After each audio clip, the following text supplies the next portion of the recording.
नमस्कार दोस्तों, स्वागत है आप सभी का आपके अपने इस YouTube channel online study with DK में। और यहाँ पर आज हम बात करेंगे यूपी टेट एग्जाम 2026 के लिए हमारे हिंदी विषय जो कि एक लैंग्वेज के रूप में पूछी जाती है। उसमें हमारा एक महत्वपूर्ण टॉपिक बनता है वर्णों की मैल से मात्रिक और अमात्रिक शब्दों की पहचान।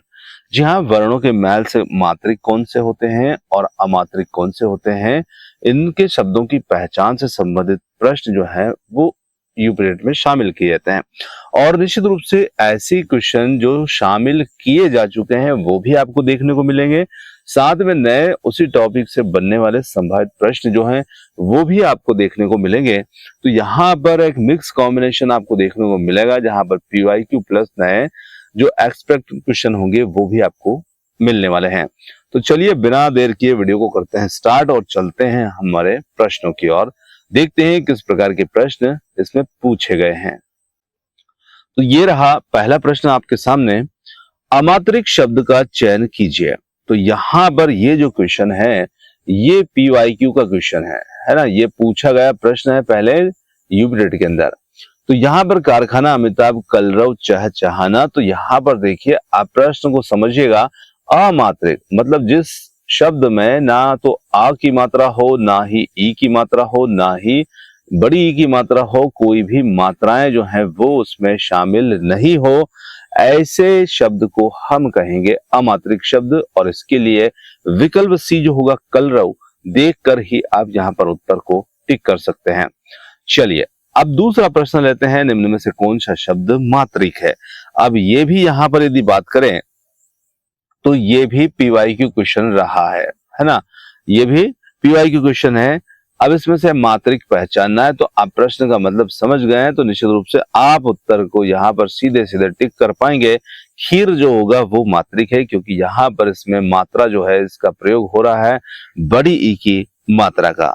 तो यहाँ पर बाकी सभी के अंदर यहाँ पर देखा जाए तो ये अमात्रिक है पर ये मात्रिक है।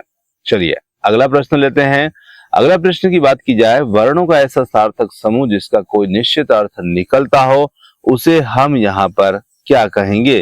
तो इसे हम जब वर्णों के ऐसे सार्थक समूह जिसका निश्चित अर्थ निकलता है तो निश्चित रूप से उसे स्वर, व्यंजन, शब्द, वाक्य इनमें से हम उसे कहेंगे शब्द, क्योंकि वर्णों का सार्थक मेल जो होता है वो कहलाता है शब्द। आगे देखिए, चार वर्णों से बना हुआ अमात्रिक शब्द कौन सा है। तो यहाँ पर देखिए चार वर्ण देख लीजिए और उसमें बिना मात्रा वाला देख लीजिए। तो उपवन, आम, कमल, दवात, इनमें से उपवन जो होगा वो हमारे प्रश्न का उत्तर होगा। किसान शब्द में किन किन मात्राओं का प्रयोग हुआ है। तो यहाँ पर किसान शब्द की बात की जाए, इसमें किन किन मात्राओं का प्रयोग यहाँ पर हुआ है। तो देखिए किसान शब्द को देखेंगे तो इसमें एक मात्रा आपको जो है छोटी ई की देखने को मिल रही है और एक मात्रा आ की देखने को मिल रही है। तो ई और आ यहाँ पर है मात्राएं, पर आपको सही विकल्प देखना है कि सही कौन सा है, क्योंकि इसमें बड़ी ई और बड़ा आ लिखा हुआ है ना, और यहाँ पर छोटी ई और बड़ा आ लिखा हुआ है। तो ये आपको ध्यान रखना है, जल्दबाजी में ऐसे प्रश्नों पर गलती नहीं होना चाहिए। निम्नलिखित में से कौन सा शब्द यहाँ पर तीन वर्णों से बना अमात्रिक शब्द है। मटर, राजा, चटकना, गमन। तो यहाँ पर उत्तर हो जाता है कौन सा। अब देखिए तीन वर्णों से बना और अमात्रिक। तो देखिए यहाँ पर जो हमारे प्रश्न का उत्तर हो जाता है कि तीन वर्णों से बना हो, तो तीन वर्णों से मटर भी बना है और गमन भी बना है ना। अब ये प्रश्न आपने गौर किया हो तो यहाँ पर दो उत्तर हमारे बन रहे हैं। तो यहाँ पर हमारे लिए इस प्रश्न का उत्तर जो होगा वो ए प्लस डी दोनों ही होंगे, है ना। तो यहाँ पर ध्यान रखिएगा ए और डी दोनों ही इसके उत्तर हैं। चलिए कभी कभी एग्जाम में ऐसा हो जाता है। चलिए कृषक शब्द में किस स्वर की मात्रा का प्रयोग हुआ है। उ, ऋषि, रु या री। तो यहाँ पर देखिए कृषक शब्द में किस स्वर की मात्रा का प्रयोग हुआ है। अब कृषक में हम ये वाली मात्रा इसमें नीचे देखते हैं। तो यहाँ पर ये मात्रा आखिर है किसकी। तो यहाँ पर सही उत्तर होगा ऑप्शन बी जो कि है ऋषि, है ना। और ऋषि की जो मात्रा होती है वो इस प्रकार से लगाई जाती है, जैसे हम लिखते हैं अमृत, है ना। तो अमृत में भी ये ऋषि की मात्रा जो होती है वो लगाई जाती है। तो यहाँ पर अमृत हुआ, वृक्ष हुआ, गृह हुआ, इन सभी के पैरों में ऋषि की मात्रा जो होती है वो होती है। आगे देखिए, निम्नलिखित में से कौन सा वर्ण मेल सही सार्थक शब्द यहां पर बनाता है? तो सही सार्थक शब्द कौन सा बनाएगा? तो यहां पर देखिए, फर्स्ट है थर्मस, दूसरा है रमथस, तीसरा है मतरस, चौथा है समरथ। तो यहां पर सही सार्थक शब्द बना रहा है वो है विकल्प 1, जो कि होगा थर्मस, है ना। मतलब शब्द सार्थक होना चाहिए, उसका कोई ना कोई मतलब निकलना चाहिए। अगला प्रश्न आता है, ओ स्वर की मात्रा युक्त शब्द को पहचान कीजिए। औरत, कोयल, कौवा, कचौड़ी। और यहां पर सही उत्तर जो होता है वो हमें देखने से ही पता चल जाता है। ऑप्शन जो बी होगा, कोयल, ये हमारा इसमें उत्तर होगा। आगे देखिए, निम्नलिखित वाक्यों में अमात्रिक शब्दों वाले वाक्य का चयन कीजिए। तो यहां पर अमात्रिक शब्दों वाले वाक्य का चयन करें, मतलब शब्द नहीं देखना है, यहां पर हमें उस पूरे वाक्य को ही चयन करना है। तो देखिए, यश अब उठ कर फल चख, ये वाक्य ऐसा है जहां पर पूरे ही शब्द जो है वो अमात्रिक हैं। तो यहां पर ऑप्शन बी बनेगा उत्तर। वर्णों की मेल के संदर्भ में कौन सा कथन सत्य है? वर्णों के किसी भी मेल को शब्द कहते हैं। अमात्रिक शब्दों में कोई स्वर नहीं होता, प्रत्येक व्यंजन में आ स्वर अनिवार्य रूप से छिपा होता है, या फिर मात्रिक शब्दों में केवल व्यंजनों का मेल होता है। देखिए, वर्णों के मेल के संदर्भ में जो सत्य कथन है वो है, प्रत्येक व्यंजन में आ स्वर जो होता है अनिवार्य रूप से छिपा ही होता है। तो ऑप्शन सी बन जाएगा यहां पर उत्तर। वर्णों का क्रम बिगाड़ देने से शब्द पर क्या प्रभाव पड़ता है? शब्द और अधिक सुंदर हो जाता है, शब्द का अर्थ बदल जाता है, वह निरर्थक हो जाता है, शब्द हमेशा मात्रिक बन जाता है, कोई प्रभाव नहीं पड़ता है। तो देखिए, वर्णों का जब हम क्रम बिगाड़ देते हैं तो निश्चित रूप से शब्द का अर्थ जो होता है वो बदल जाया करता है, या वह निरर्थक हो जाता है ना। शब्द का वर्ण का क्रम क्या, पर हमें कॉमा भी यदि बदल देते हैं तो निश्चित रूप से उसका अर्थ ही बदल जाया करता है ना। जैसे यहां पर एक छोटा सा वाक्य लेते हैं एक उदाहरण के रूप में, कि यहां मैं वर्ण नहीं बदलूंगा, है ना। तो मैं सिर्फ यहां पर जैसे एक वाक्य लिखता हूं, रोको, और मैंने यहां पर एक कामा लगा दिया, रोको, है ना, जो कि एक अल्प विराम के रूप में होगा, रोको, और यहां लिखा मत जाने दो। अब देखिए, इसको हम बोलेंगे तो रोको मत जाने दो, है ना, मतलब उसको रोको, कोई भी जा रहा है उसको रोको मत जाने दो। अब यहां पर इसको यदि थोड़ा सा इधर लगा देते हैं, रोको मत, हमने यहां की जगह यहां लगा दिया, है ना।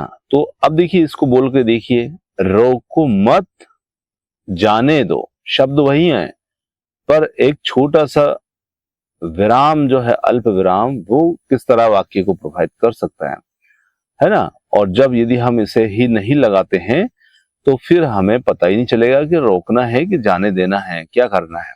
तो अलग अलग सिचुएशन हो सकती है। तो छोटी सी चीजें भी बहुत बड़ा प्रभाव इसमें डालती है हमारी भाषा में। आगे लेते हैं, ए स्वर की मात्रा वाला शब्द यहां पर कौन सा होगा? मेला, मैना, मोर, मैदान। तो इनमें से ए स्वर की मात्रा वाला शब्द जो होगा वो हमें देखना है। तो देखिए, यहां पर ए स्वर वाला, यहां पर बी और डी, है ना, ये दोनों ही ऐसे हैं जिसमें ए स्वर जो होगा वो देखने को मिलेगा। तो यहां पर भी हमारा उत्तर जो होगा वो बी प्लस डी होगा, है ना। तो यहां पर भी दो उत्तर जो है इस प्रश्न के बन रहे हैं।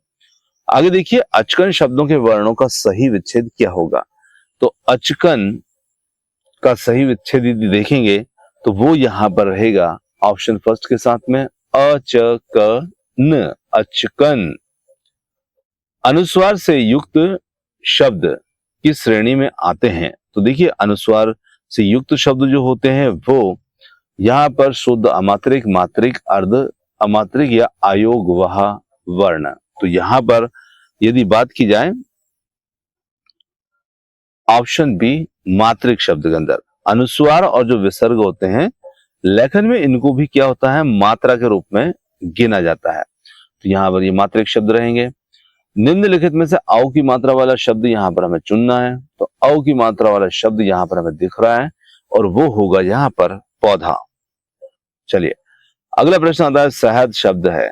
2 वर्णों का मात्रिक शब्द, 3 वर्णों का मात्रिक शब्द, 3 वर्णों का अमात्रिक शब्द, 4 वर्णों का अमात्रिक शब्द। तो सबसे पहले इसमें वर्ण देखें तो 3 वर्ण हमें देखने को मिल रहे हैं और तीनों ही अमात्रिक हैं। तो सी विकल्प बन जाएगा उत्तर।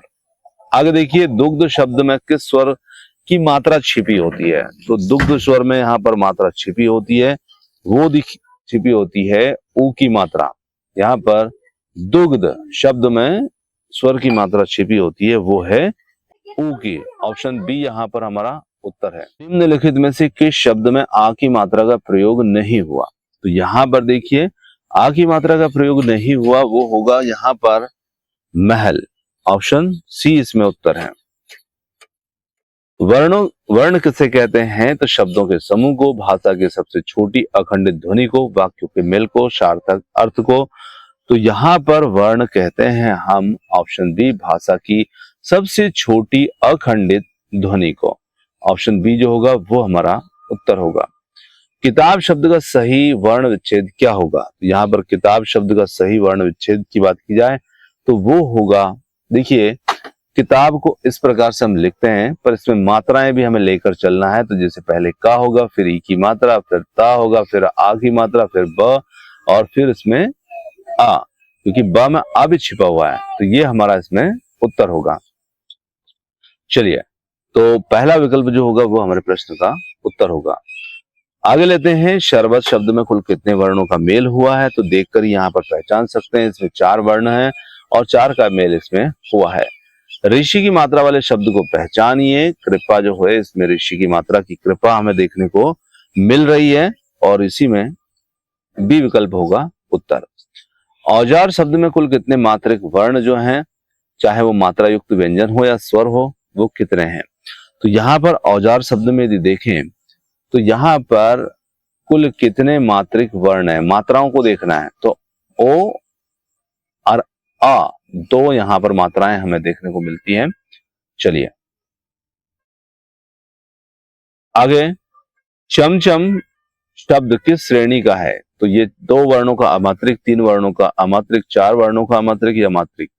तो यहां पर हमारा उत्तर हो जाता है ऑप्शन सी के साथ में 4 वर्णों का अमात्रिक। आगे लेते हैं अचकन पहनकर उपवन चल इस वाक्य में कुल कितने अमात्रिक शब्द हैं। यहाँ पर शब्द देखना 1 2 3 4। यहाँ पर 4 शब्द जो हैं वो इसमें देखने को मिलेंगे। आगे लेते हैं निम्नलिखित में से कौन सा वर्ण विक्षेप ग्रह शब्द का सही रूप है। यहाँ पर ग्रह शब्द का सही रूप होगा वो होगा ऑप्शन बी, इसमें गा होगा, फिर ऋषि की मात्रा, फिर ह और फिर आ। आगे हैं 2 वर्णों वाले अमात्रिक शब्दों का सही युग्म कौन सा है। तो 2 वर्ण वाले अमात्रिक शब्द का सही युग्म, तो यहाँ पर फल जल जो है वो निश्चित रूप से 2 वर्णों वाले हैं और अमात्रिक भी हैं। तो पहला ही विकल्प उत्तर हुआ। ऐश्वर्य और औसत शब्दों में क्रमशः किन मात्राओं का आभास होता है।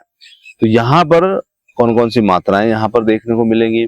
तो ऐश्वर्य और औसत में किन मात्राओं का आभास। तो निश्चित रूप से ऐश्वर्य और औसत में जिन मात्राओं का आभास होता है वो है ए और औ। निम्नलिखित में से कौन सा शब्द अमात्रिक नहीं है। तो यहाँ पर टमटम, सरपट, अचरज, छाता।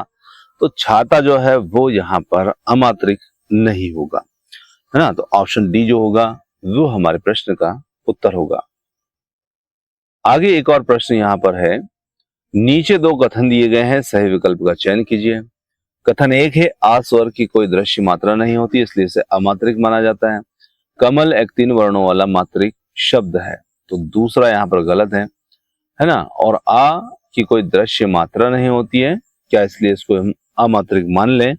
तो यहाँ पर हमारा जो उत्तर होगा कि कथन 1 सही है और कथन 2 गलत है। यहाँ पर होगा ये उत्तर। तो दोस्तों ये थे आज के हमारे हिंदी वाले टॉपिक से 30 प्रश्न है। और प्रश्न आपको कैसे लगे कमेंट्स करके जरूर बताइएगा। वीडियो पसंद आया हो तो वीडियो को लाइक शेयर, चैनल को सब्सक्राइब करना बिल्कुल ना भूलें। आपने वीडियो पर समय दिया उसके लिए बहुत बहुत धन्यवाद। Thanks for watching. मिलते हैं जल्द ही नए वीडियो के साथ।